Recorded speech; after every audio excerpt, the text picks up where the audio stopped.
for FGCU. Okay, we're going to try that, 18.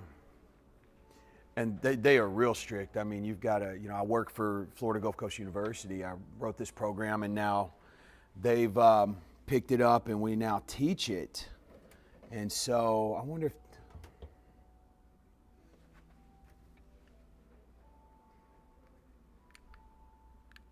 beautiful. Okay, that's what I was hoping. And so they have all kind of guidelines and things. It's almost not even worth trying to film anything, because you have to get permissions and everything like that. So, from people and so over the years, I just filmed me. That's what the microphone's for. And I don't know if any of you have checked out the website or went to the YouTube channel. Strongly encourage you to do that. There's a lot of information there. Checklists you can download, such as how to fall-proof your home, checklists from the CDC, and the National Council on Aging, and let's rock and roll. So today, what we're going to do is we're going to actually go through some of these exercises. And so what I want to do right off the top is ask you guys, do you know if it's better to balance, or what do you think, if it's better to practice your balance barefooted or with shoes on? Anyone have an opinion or an idea?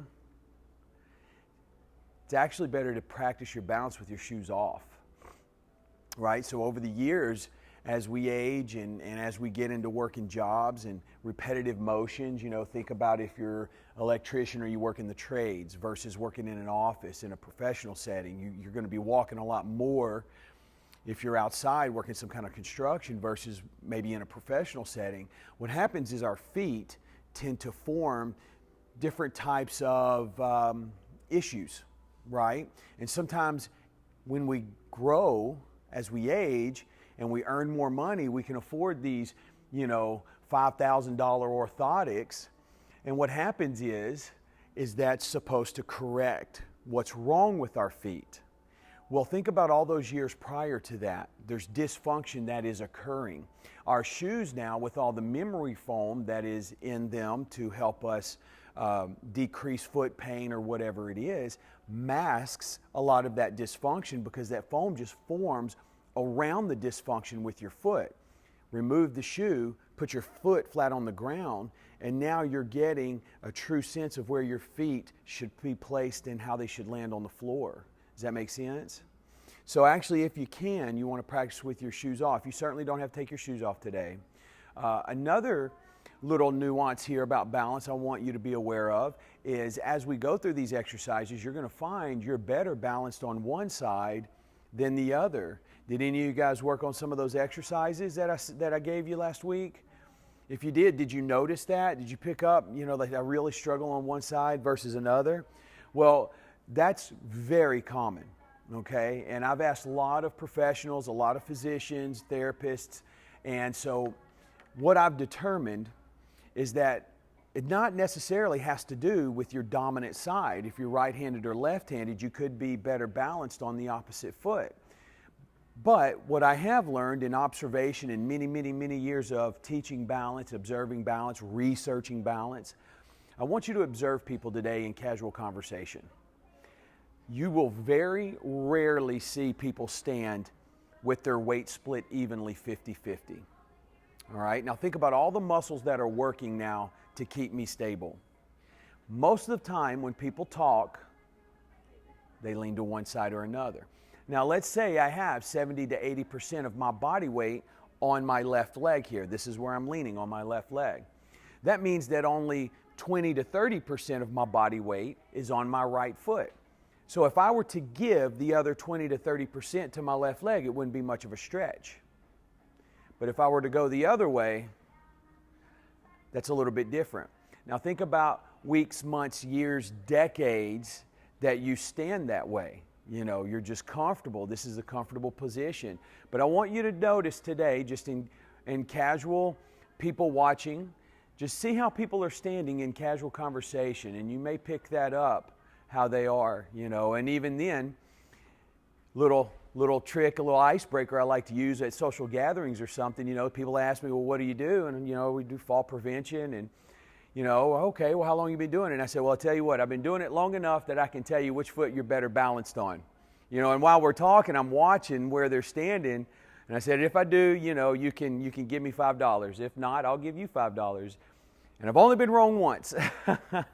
So it's a pretty good little icebreaker. All right. So what I'll do today is we're going to be doing some standing. So we're going to be in some balanced positions. I don't want you to do anything you're not uncomfortable with. I don't want you to do anything you're uncomfortable with. If you don't feel confident, if you don't feel comfortable, don't do it. So what that means is that I'm going to give you the exercise, and I'll offer a modification. I'll make it easier. In other words, I'll give you step 1, 2, 3. Or if it looks like you're really just breezing through it, I'll offer a progression, which means it will make it harder. I don't want anybody in here to waste their time, right? No matter if you're worried about just getting out of bed and getting to the restroom in the middle of the night without falling, or if you're playing pickleball or tennis and you're worried about losing your balance. Wherever you are, I want to make sure that we help you improve, okay? Any questions from last week? Anybody have any questions or observations? No? As we stand, you can use the chair in front of you, all right? So that way we don't have to walk back and forth. I will have you turn side to side and we'll face one direction versus the other, okay? So, all right. No questions. We'll go ahead and move forward. And what we're going to do today is Balance University. Balance University is a 10-week program. It starts in the associates where it's a little easy. We're building a foundation, right? For some folks, it may not be so easy. And then we progress through the bachelor's, master's, and then the doctorate. So it's going to get progressively harder, just like school. That's why we call it Balance University. Once you complete Balance University, the original 10-week program, you then will enter what's called the graduates program. And all that is a continuation of the Balance University program. Now that you've built your foundation, you've improved your balance, now you're just showing up at the same class and we're continuing to improve and make progressions. All right, does everyone understand? So you have the Balance University 10-week program, and then you have the graduates program, which is a continuation here. And that class is ongoing. It never stops. All right, it's perpetual.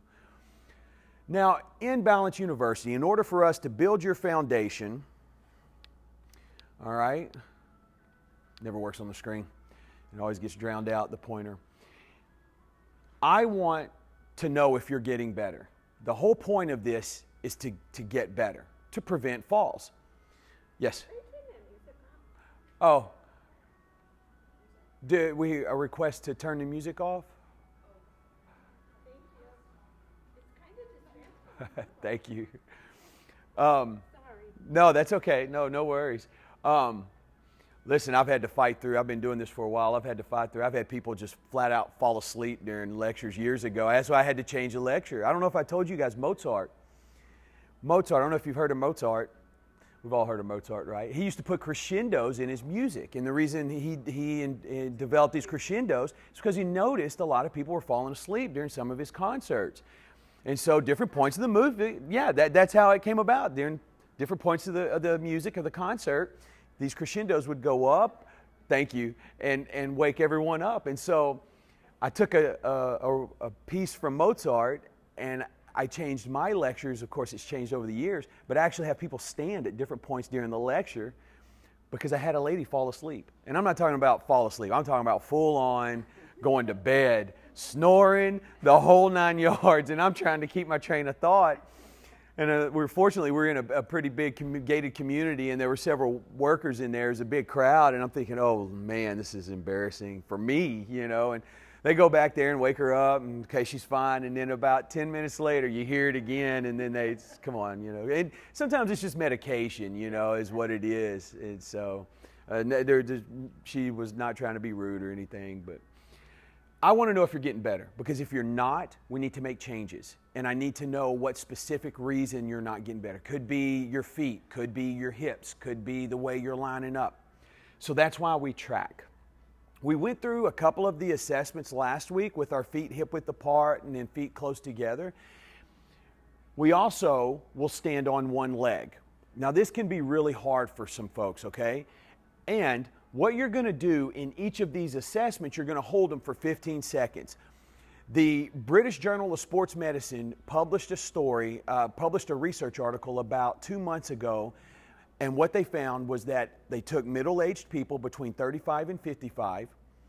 If you cannot stand on 10 seconds on 1 foot for more than 10 seconds, those people often were gone. They died within 10-year period. And it is a startling research study. That was 2 months ago, and you're starting to see publications across the U.S. pick that up and put that out there. I think the Times had it. I think the Post had it. You know, and this is something that came across my radar early because this is what I do. But I want you to think about that. 35 to 55 years old, if you cannot stand on 1 foot for more than 10 seconds, they predict you will be deceased. That is fascinating. Well, here's the deal though. Look at the difference in times. Look at the difference in generations, right? You look at the early 1900s where work was really work, right? Where you actually went out there and you had to plow the field. You had to do a lot of things manually now that we have technology doing, right? Think about how cars were built. Instead of machines welding and bolting things on, you had people that were actually doing that. Think about all the muscles you work. Think about how much you're moving. Technology has certainly made things a lot easier for us these days. We move less, right? And as we move less, that's when your health starts to decline.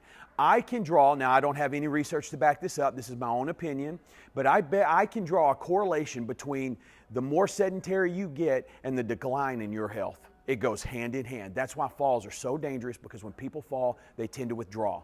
They lose their confidence. They think they're doing the right thing by moving less, right? Hey, Chris, let's go to a movie. You know what? That theater has steps you are going to, and I fell on some steps last week. I think I'll pass. What did we talk about the BDNF in the brain? You remember that? Socialization, right? And exercise. That's what I see.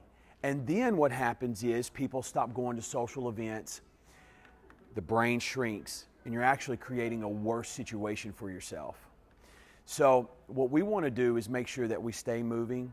We're going to put you in positions where I want you to feel confident. If you go to stand on 1 foot, and that's really hard for you, that's actually why I wrote Balance University, because I had a lot of people that couldn't.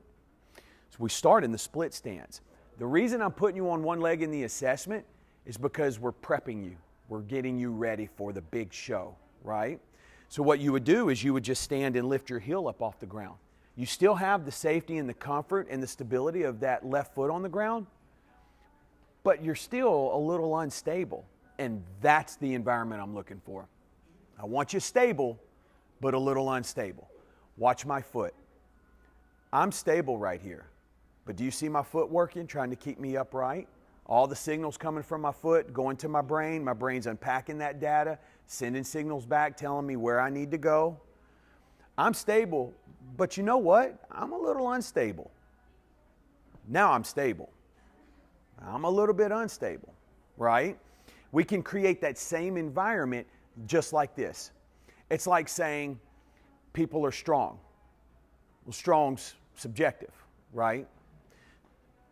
If you weigh 130 pounds and you do a certain weight, that's really good. If you do twice your body weight, that's good. But if you weigh 300 pounds and you do, 260 pounds, it's probably not too good. So it's subjective. So let's do this. Let's go through our assessments. I don't want you to feel like you have to or you're obligated, but I sure would like to encourage you to. If you get tired at any point, sit down. If it says we're going to do 8 reps and you get tired at 4, take a break. Right? This is the same instruction I give to our instructors that teach the class. And this is the same instructions that I give when I teach the class, okay? All right, so let's go ahead and I'm going to have you stand in front of your chair. You're going to hold on to the back of that chair there. Got it? Yep. All right. And what I want you to do is we're going to stand with our feet hip width apart. Now, when I give you the verbal cue, you're going to close your eyes. I'm also going to give you an additional verbal cue to have you raise your hands about an inch or so above the chair. Every time you touch the chair, I want you to count. If you have to touch and hold, If you hold for more than a second, that just counts as a touch, right? If you stay continuously holding and you need to hold, then that's going to put you more into the 5-touch range, the 4-touch range, okay? If we're getting into that 3, 4, and 5-touch range, you're going to be at risk for a fall. All right? So here we go. Feet hip width apart. Okie doke. Bend your knees. Shoulders back. That's it. Hands on the chair. I want you to close your eyes. I want you to get your bearings. If this is very unnerving for you, you don't feel comfortable, I want you to open your eyes. All right? Now, if you feel comfortable and confident, go ahead and raise those hands up just an inch. Stay close to the chair. If you need to use one hand on the chair, that's fine. All right? 8, 7, 6, 5, 4, 3, 2, 1, and time. Good. Now we're going to move our feet as close together as we can. Close together as we can. Knees slightly bent. All right, shoulders back, chest up, chin up. Knees bent, eyes closed, hands on the chair. Get your bearings. Build some familiarity in the movement. Only if you feel comfortable and confident, you can raise your hands an inch or so. If you need to use one hand, that's okay. Very good. 5, 4, 3, 2, 1, and time. Good. Now you feel the difference between the feet far apart and the feet close together. Most people don't realize their balance is bad until they fall. This is a great way to identify where you struggle. I'm going to tell you this right now. Anytime you close your eyes, it just magnifies the difficulty tenfold, okay? Oops. So let's turn and we're going to face this way, okay? We're going to face this direction here. And what I want you to do is we're going to stand on one foot. The first time we do it, we're going to keep our eyes open. So I want you to locate a point out in front of you and focus on it. This is called your focal point. I want you to shift your weight to your right foot, and I want you to lift the heel of your right foot into the air. So your position's just like this. Your toes are on the ground. Your left foot, your toes are on the ground. Now, if you feel a little uncomfortable here, I want you to stay here for the 15 seconds, okay? If you feel comfortable and confident, hand on the chair, we're going to lift that foot up in the air. All right? Now, if you really feel great, feel confident, you can move to 2 fingers, maybe 1. You can even let go of the chair. But I want you to stay safe. Stay safe. You can always go back. Remember, count your touches.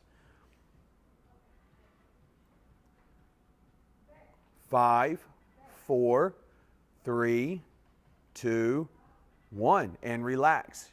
Count your touches. Good. You find your guide. See where you're at. I oftentimes, people with 2 touches, I encourage them to come to class, right? Because if you don't practice your balance, it's only going to get worse. Yoga is great. Tai Chi is great. But research tells us that balance-specific movements help you improve your balance at a greater rate than Tai Chi or yoga. But do not let me discourage you from doing Tai Chi or yoga. I think they're great, okay? All right, now we're going to do this with our eyes closed. But listen, there's a way we're going to do this, okay? Same position, shift your weight to your right foot. Bring my heel in the air. I want your toes on the ground. Now I want you to close your eyes. I want you to just stay here. If this is really difficult, this is as far as I want you to go. I want you to get comfortable right here. If you feel like you can do it and you feel confident, with your hand on the chair, I want you to lift that left foot up. Only if you feel confident. Time has begun. Stay safe now. Stay safe.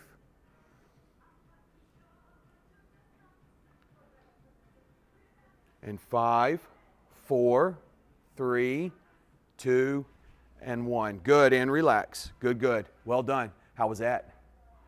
Pretty tough, huh? Yeah, let's turn and face the other way. But by putting ourselves in these positions, if you can stand on one foot with your eyes closed for 15 seconds, then you should be able to walk and carry on casual conversation fairly easily, right?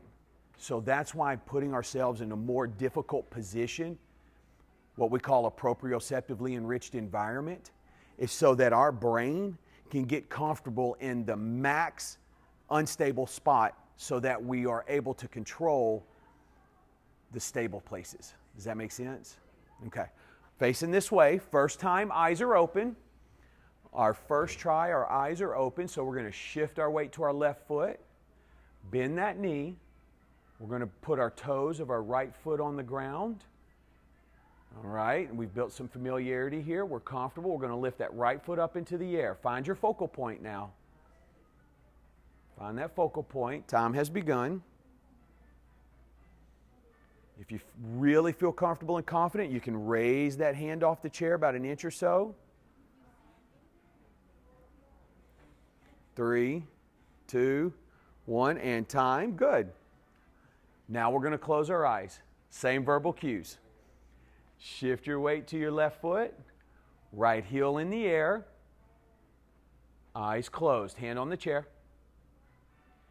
Toes on the ground. All right, I want your brain talking to your feet right now. I want your toes on the ground. Get comfortable.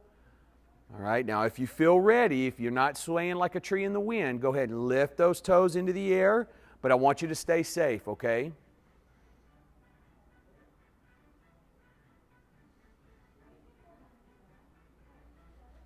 Five, 4, 3, 2, 1, and time. Good. All right, go ahead and have a seat for me. Let's talk about it. My hips are crooked from my arthritis in my back. Yeah, That really makes it tougher. so does scoliosis. That's what I have from my arthritis shifting everything. I have a client that has scoliosis. He's a physician. He's also British. I make sure to tell him Happy 4th of July every year he comes around. But he's been great. He's been a great asset, especially since the Queen died. You know, just all the pomp and circumstance has been fascinating to me. So he has scoliosis. And one of the issues is he's much better balanced on one side than the other. We all know what scoliosis is, right? It's a twisting of the spine. It's out of position. If we're anatomically correct, our center of balance is just above the navel, set back a bit. But if our spine is twisted, the frame of the car, the frame of the building, right? That's what happened in one of the Twin Towers why a lot of people couldn't get out, is because when the plane hit the building, it actually twisted and rotated the building. So think about all those door frames. All those door frames twisted and turned so you couldn't open the door. Well, that's how important that framing is. So if our spine is twisted and turned, and maybe we're leaned over one side more than another, whenever we balance, let's say I shade more to the left, whenever we balance, what I tell folks is take your nose and I want you to put it on the outside of your foot. And once I convinced him to do that, voila. Because you've got to change your center of gravity, your center of mass, okay? Also, knee replacements, things like that shouldn't impact your balance unless you're having pain, okay? Any type of heart disease, COPD, anything like that should not impact your balance unless your medications are interfering, okay? Dehydration. As we age, we hold less water, volume-wise. Our bodies are incapable of holding as much water. I don't know if you've noticed or you've had friends talk about having cramps as they age when they sleep. Well, that's because we hold less water. So even if you're drinking a lot of water, the required amount, just because volume-wise our bodies can't hold water, you still may have issues with cramping and dehydration. Dehydration is probably one of the biggest causes of falls or one of the leading factors of falls when it comes to our senior community. Another issue is neurological diseases because it directly impacts the messaging center, okay? Biggest issue, let's take all those physical elements, let's put them over here, all right? And I'm going to tell you the honest truth. Your vestibular system, your eyes and ears, are what's most important. They play probably the largest role in your balance, your vision and your hearing. So I'd strongly encourage everyone to get a hearing test and an eye test at least once a year to prevent these falls, all right? So our goals here in Balance University are to keep you strong, mobile, and independent for as long as possible. So now that we have our assessments, any questions over the assessments? Let's get into it. We've got to strengthen your legs. You have to have strong legs. If you don't have strong legs to walk around, to move around, you can't be mobile. And remember what we were talking about earlier about sedentary lifestyles, what happens? We have to have strong legs because strong legs allows us to do cardiovascular exercise, which gives us a strong heart. Does that make sense? So first thing we're going to do, and remember, this is week 1. Anyone that was fairly active, still able to move pretty well, maybe they play pickleball or not, but they walk on a regular basis. Week 1, 2, and 3 is probably a little easy for them, right? I still have a lot of people that like to go through it to build the foundation, but this is built for all different types of variety of ability, all right? So first thing we're going to do is I'm not going to make you lay down on the ground. One of my favorite questions to ask is how many of you woke up this morning? Of course, we all did. When you wake up, upon awaking, this is what's called heel slide. If you've had any type of surgery in the hips or knees, you know what these are. What I want you to do, put your head on the pillow before you get up, and you're just hands to your side. You're going to pull your heels in as close to your bottom as you can and push them right back out. And I want you to do that about 10 to 12 times. All right? It is not hieroglyphics. What this means is that you're going to do it 1 to 2 times for 10 to 12 reps. And that's how I want you to read that. When we first published the book, I can't tell you how many phone calls, emails, voicemails that I got. I bought your book, but what does this mean? In the second edition, the one you guys are going to get, it has the explanation. We dedicated an entire page to what this means. And the reason we did it this way, again, dealing with varying types of abilities, if you do it once for 10 times and you're exhausted, then stop. Let's build your endurance. We're going to build your leg strength, okay? If you're pretty active, you can do it twice for 12 repetitions. Does that make sense? Okay. So the way we modify this exercise in class, I want you to scoot to the edge of your chair. All right, you're going to sit nice and tall. You're going to slide your heels out and pull them right back in. And we're going to go out and in nice and tall. Keep your core tight, right? Because as we're strengthening our legs, we're also going to be strengthening our core. So we're pushing them out, pulling them in, pushing them out. There you go. Out and in. That's it. Is anyone counting? Good. You're in my world now. 2, 3. No, let's do a couple more. 1 and 2. You feel your legs heating up? Okay. As we progress, what we'll do is we'll get into an exercise where I want you to sit back in the chair a little bit. So this is in week 1. When we get to weeks 3 and 4, we actually progress. When we enter the bachelor's program, now what we'll do, try not to allow your back to hit the back of the chair. If you get a little tired and fatigued, that's okay. But we're going to bring our legs up and down. And I want you to try to time them the same. When your legs get to the top, try to time it the exact same timing. They get to the top at the same time, and they both touch the floor at the same time. Good. There's 4. 5, 6, 7,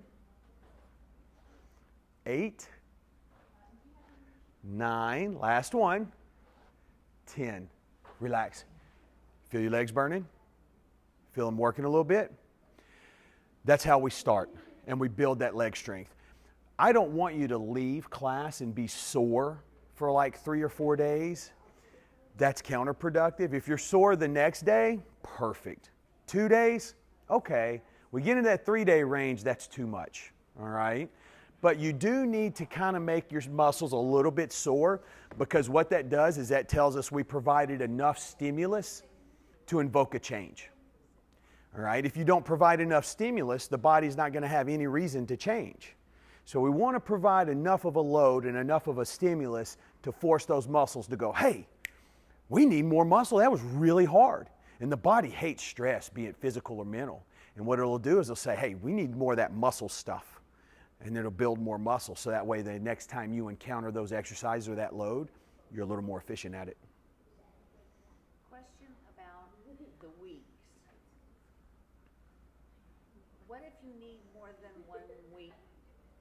do week 1?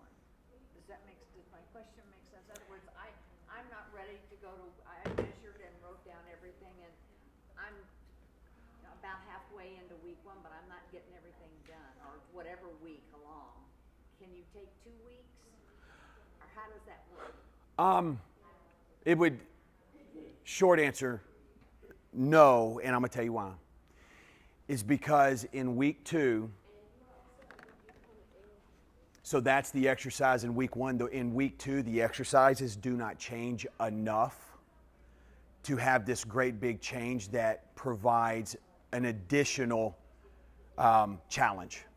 It's not going to get so much harder that if you don't accomplish what was in week 1, it's not going to be a detriment in week 2. Does that make sense? Okay.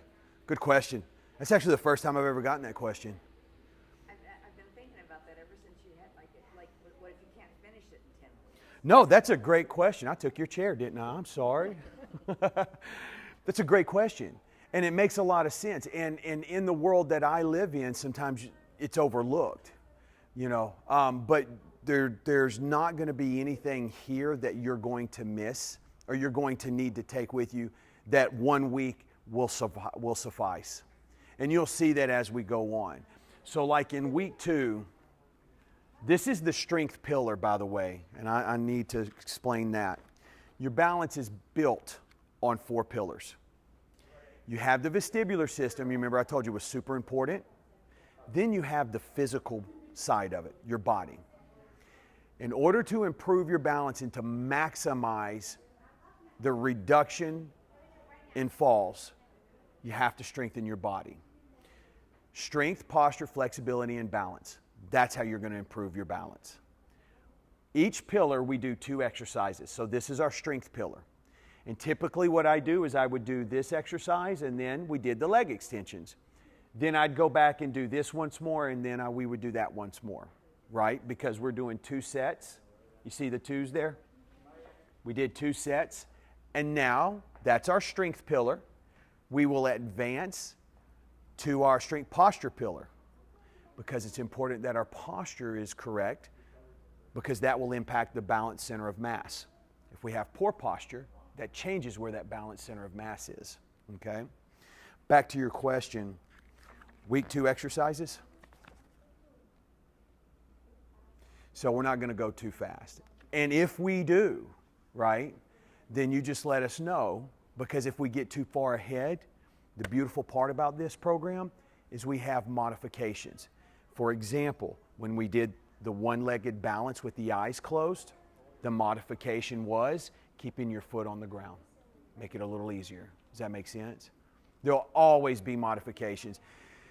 In fact, our instructor's manual, the book that instructors get also along with this, has all these modifications in there. Even if you go to the website and you go to the video library, you can find videos of the modifications. So we're not going to leave you stranded. Yeah. All right.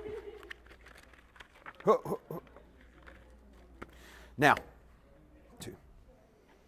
That's our strength pillar. Any questions there? Okay. And the good thing about it is you guys, you come next week, you get a book. So Florida Blues bought some books for you. This is our posture pillar. This is how we're going to strengthen the muscles in our back that have become weakened over sitting, driving, texting on our phones, everything's in front of us. So we're going to stretch out these muscles on the anterior side of the body and strengthen those muscles on the posterior side of the body, okay? So again, if you feel comfortable, you'd like to participate, let me have you stand, and we're going to face this direction. And another great example of a progression is we start with the reverse shoulder swings where we're just opening up with our feet together. One of the progressions, how we make it harder, is we would get into what we call a split stance or a balanced position of confidence. And I'll show you that in just a second, okay? But right here, facing this direction, we're going to start with our feet together, hip width apart, bend those knees. All right, our hands are out in front of us, pinkies touching one another, palms to the sky, and I want you to open up and I want you to push back, stretch your chest out. Try not to allow that neck to jut forward if you can. Pay attention to that. Out, push. You want to keep your hands chest high. Don't let them dip below, chest high. Push open and close. Fantastic. Open and close. Good. That's it. You want to go slow, keep a good pace, right? Sometimes in class I get people who are just really going. We don't want that. We want to go nice and smooth. Good. And we'll do 4 more. Here we go. 1, 2, 3, and 4. And rest. Feel those shoulders? So what we're doing is, I'm going to use you as an example. Do you mind looking forward? I'm going to touch the back of your shoulder. This is your posterior delt. All right, you also have your trap. We're strengthening this area. And as we build muscle, it's going to pull your shoulders back to help you maintain proper posture. Does that make sense? Now, let's add the progression. So in week 2, week 3, this is what you'll be doing. How many of you thought this was really hard? Probably not really at all. Perfect, right? So we're going to take our right foot, and I want you to step forward. Now, in this position, I want you to find a spot where you're pretty confident that you're not going to fall, like pretty stable. There may be a little hint of unsteadiness, but pretty stable, okay? Now, let's take our hands in front of us again. All right, now we're going to open and close. There's 1 and 2. Go slow. Good. And 3. Well done. And 4. Good. And 5. 6. We'll do 2 more. 7. Last one. And 8. And rest. Go ahead and have a seat for me. Take a break. Would anyone like a water? I have one. Do you? Would you like a water? No. No? Okay. Oh. Oops. Good. You feel those shoulders working back there? Perfect. And that's what our aim is. By placing one foot in front of the other, now we're introducing, along with a strengthening, a posture improving exercise, a little bit of a balance exercise too. We call that getting 100 pennies on the dollar. So we're getting a lot done. And once you move into some of the later weeks, there's a lot of that going on, okay? Did that make anyone just really uncomfortable? You felt pretty confident. That's how we build it, all right? That's how we build it. I've been in this industry over 20 years. I grew up in the fitness industry. My brother's a nurse, has his master's from Tulane. My wife's a radiographer. My daughter's a nurse. My aunt's a therapist. My cousin's a therapist. My mom worked in the medical waste field.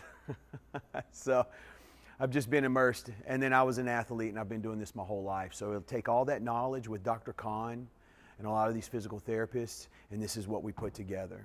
You know, I just get to put my name on it.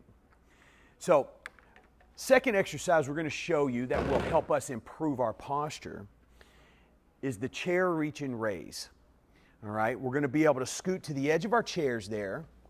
I want your feet chair leg width apart, okay? Chair leg width. So look at the leg width of the chairs. There you go. I want you to imagine that you're holding a ball, right? That's what the illustration is there. And what you're going to do is you're going to go down, all right? Don't fall out of your chair there. Go down, and then we'll come up, and I want you to push up, up, up. Push back, back, and I want you to try to take your biceps and cover your ears with your biceps. That's it, and we'll go down. That's it, and we'll go up. Up, up, up, and push. Now, if you start to get lightheaded or dizzy, you go ahead and stop. Good, down. That's it, and up. Push, push, push. Good, and down. We're going to do several more. We'll do 3 more, and up. Push back, get that stretch in there, that's it.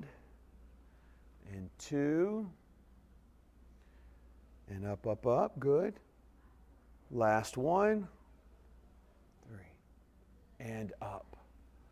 Perfect. I can't do it. And relax. When I went to physical therapy, they tried that one with me, and it made me so dizzy. Oh, yeah. My spine is really weird. Yeah. Yeah, so what you do is maybe just try this instead of the bending over, because if that line of sight, the elevation change with the line of sight is what's really throwing you off, then let's eliminate that and just use the arms, because there's still some great benefit there with that stretching, right? The reason for the bending over is to strengthen the core, the lower back. As we get later into the program, we'll do this exercise actually standing. As we get later into the program, we'll actually do this exercise where we come up. I have a class, a graduates class right now that's on week 107. And we actually will do this, and as we come up, we'll shift and lift and turn. Yeah, it becomes a whole thing. Yeah. So, but everyone started in week 1. So really it would be, what, week 117 for them, but this is where they started. So any questions? It's pretty straightforward stuff. It's not overly complicated. It's just put in a way and put in an order and organized in such a way to maximize success. All right, so now this is our flexibility pillar, my favorite, because we get to sit down. But it's important that our muscles are able to move through their full range of motion in which they were designed to move through. If I'm sitting so much, and my hamstrings, the back of my legs and my glutes are so tight, they will not allow my leg to swing forward to reach its full range of motion and reach a full gait length. It disrupts my gait health. That's going to increase my risk for a fall, especially if there's any type of elevation change, maybe walking up an incline or stairs. All right? And how many of you have noticed going downstairs is a lot harder going upstairs, right? Strong legs. So here's what we're going to do. It's pretty easy to stretch the legs. There's only a few ways that you can stretch a muscle. And so what we'll do is we'll scoot to the edge of our chair and take your left leg straight out in front of you. We did this last week. Take both hands and we're going to slide down that leg. And it's okay if your toe is pointing forward, your toe is pointing up. I want to make sure that you feel some tension, some pull in the back of your legs. Yeah, and you want to find a place where you can hold. Get down there and get a place, maybe if it's just one hand, that's okay. Yep, that's perfect. And 3, 2, and 1. Good. As long as you feel that stretch in the back of the leg, you're doing it correctly. It's kind of hard to mess stretching up. We're going to take both hands with the right leg now in front of us, and we'll slide down the right leg. And you're going to hold. That's it. Good, good, good. You may feel a stretch in your back too. And 5, 4, 3, 2, and 1. Yeah, you're good. And relax. So that's how we're going to strengthen the back of or lengthen the muscles in the back of our leg, right? Now this next one we're going to do, I wouldn't say it's going to impact or help prevent you from falling in a great way. It will, because it'll increase the range of motion in your cervical area, in your neck, and it'll increase your field of vision. Most importantly, the reason this is in here, the self-cervical stretch, is because the majority of the people I work with, I do lectures all over, everyone or most folks want to stay independent for as long as possible. One of the ways to do this is that you need to be able to be mobile, which means you need to be able to drive. You guys above any understand how important it is to be able to have what we call in football, have your head on a swivel. Because anytime there's a long football play and you're running down the field, if you've got a different colored jersey on, guess what? If you don't have your head on a swivel, right? Now, back when I played, it was legal. You could be running downfield, and if the guy's not looking, as long as you hit him in the front, you can knock him into the sidelines. They've outlawed a lot of that now, unfortunately. No, that actually was a good thing because it was pretty bad. But you see guys running down the field like this, when you drive. I did not know this when I moved here. Everyone in Southwest Florida is either aspiring or retired NASCAR. Did you know that? Incredible. Everyone around here drives like that. Unbelievable. And I come from Texas, man. Our interstates are 80 miles an hour. So these people are doing 80 miles an hour down Livingston Road. So in order to do this, and this was on the suggestion of my cousin who's a physical therapist out in Houston and works with a lot of seniors. He said, listen, let's put this in there. So this is what I want you to do. I want you to scoot back in your chair. Keep your back away from that chair, okay, if you can. You're going to take your left hand. I want you to reach under and grab the chair. Grab the bottom of the chair there, okay? Can you see me, guys? Grab the chair.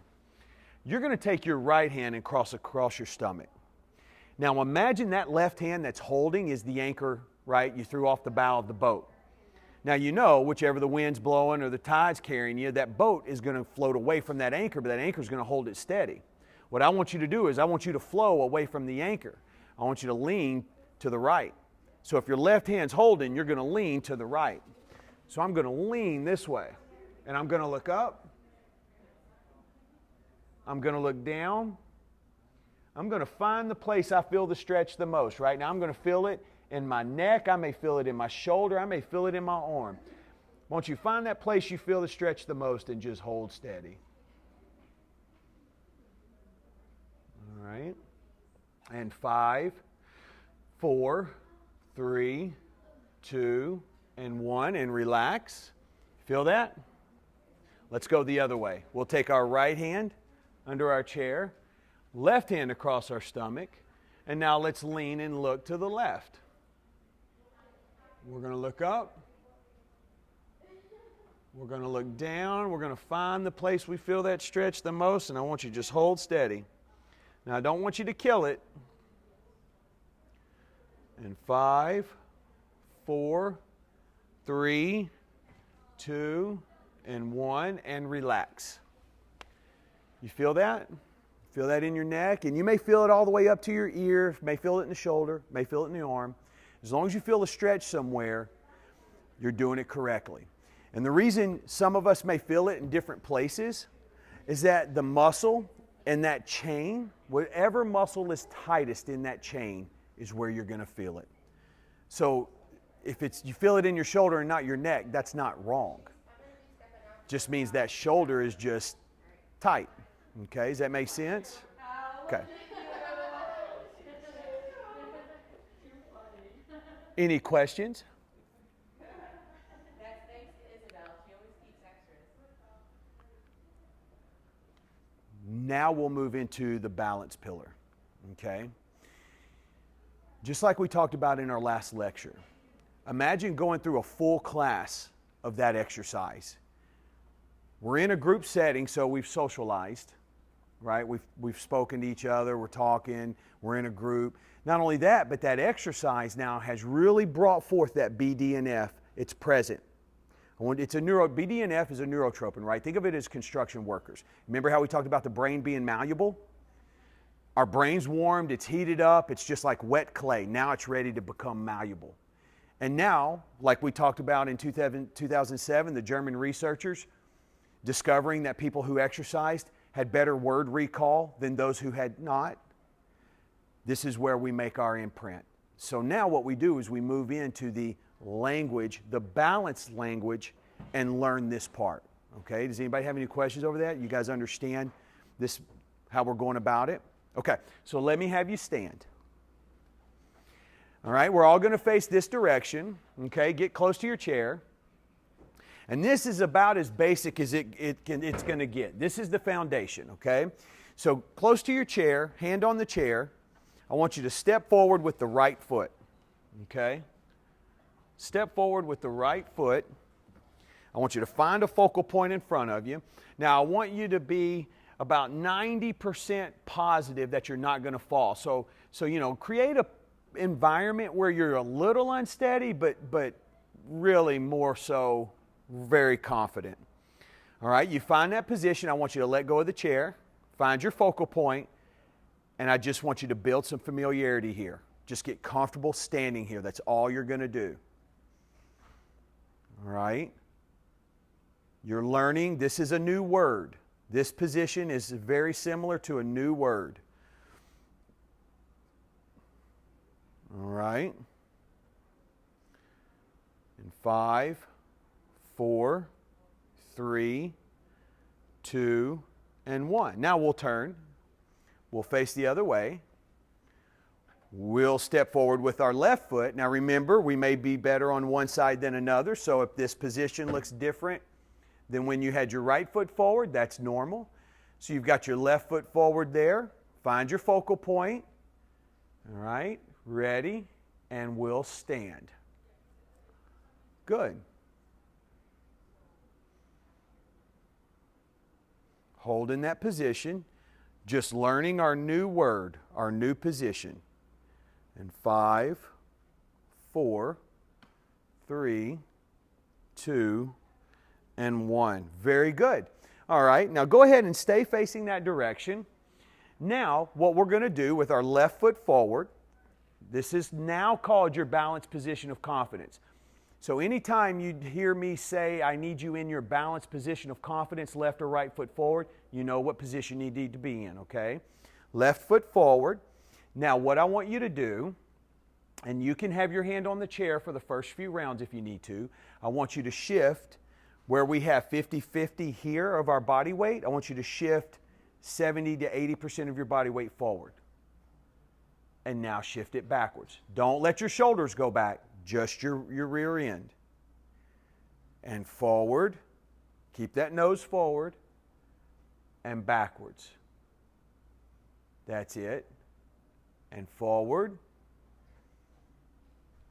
And backwards. Good. If you feel comfortable, you can take your hand off that chair. Forward. And backward. We'll do one more. Forward. And backwards. Good. We'll turn and face the other direction. Well done. Balanced position of confidence with your right foot forward. All right, your weight is split evenly 50-50 at this point.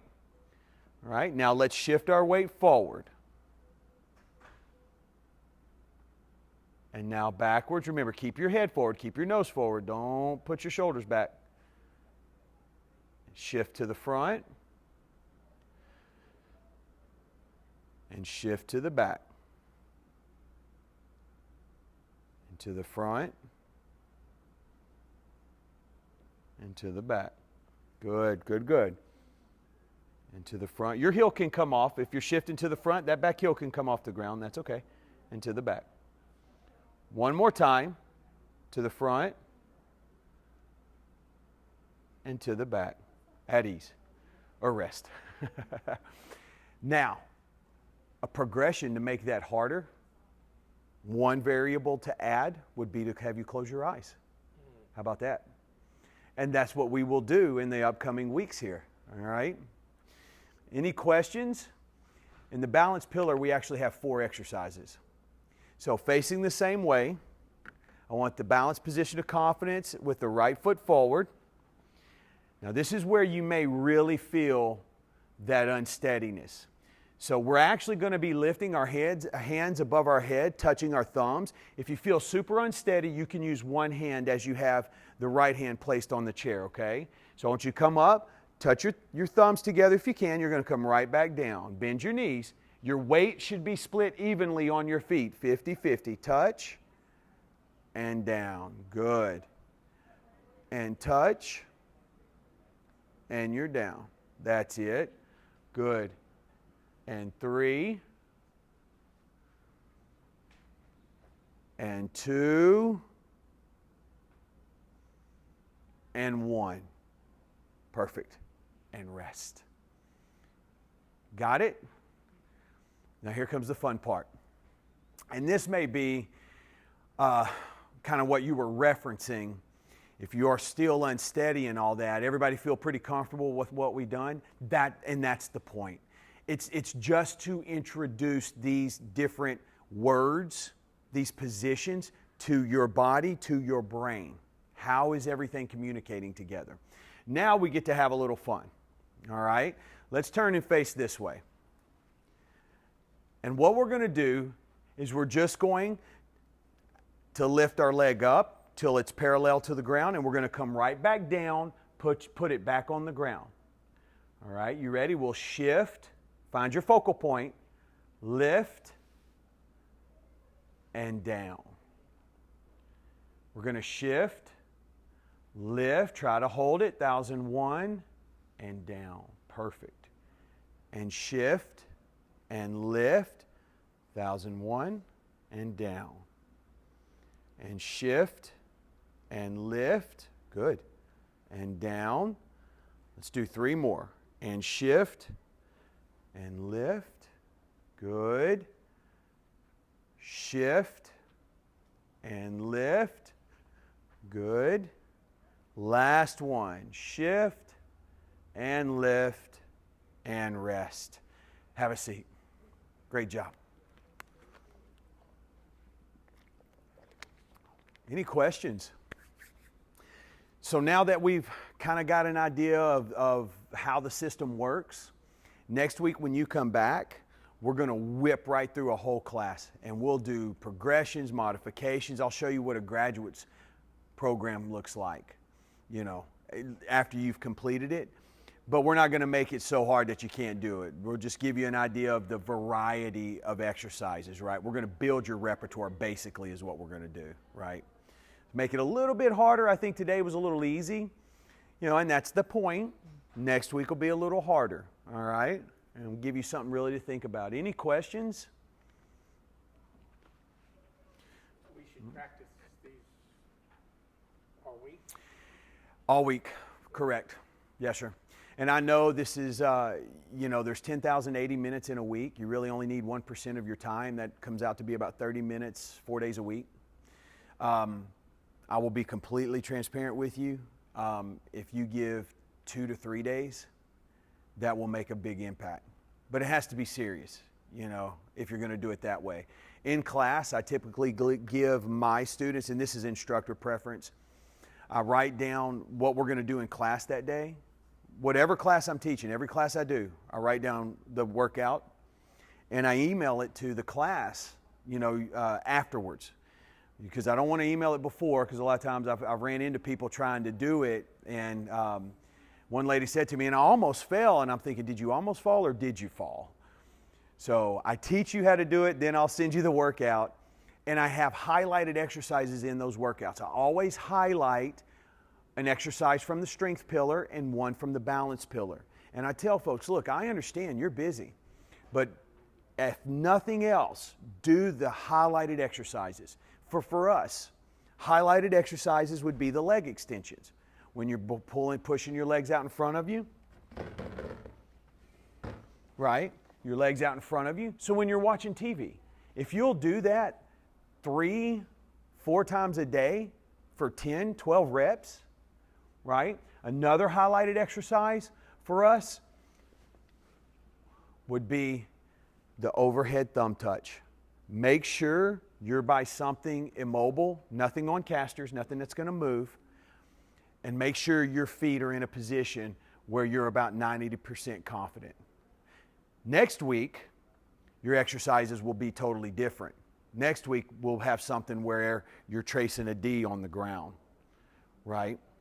So I'll show you, and then our strength exercise will probably be a sitting slow. You remember we did that one? Trying to avoid the plop. Has anyone tried to work on that? Yes. Great. How's that going? I sometimes forget, but then I start.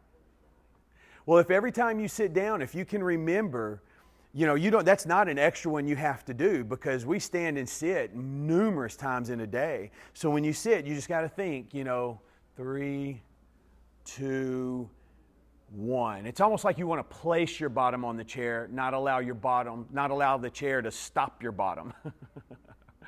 Any questions? All right, well done. We'll see you guys next week. Very good. And then we'll get into yeah, you're welcome. All right. Have you read any of the work by Moshe Falden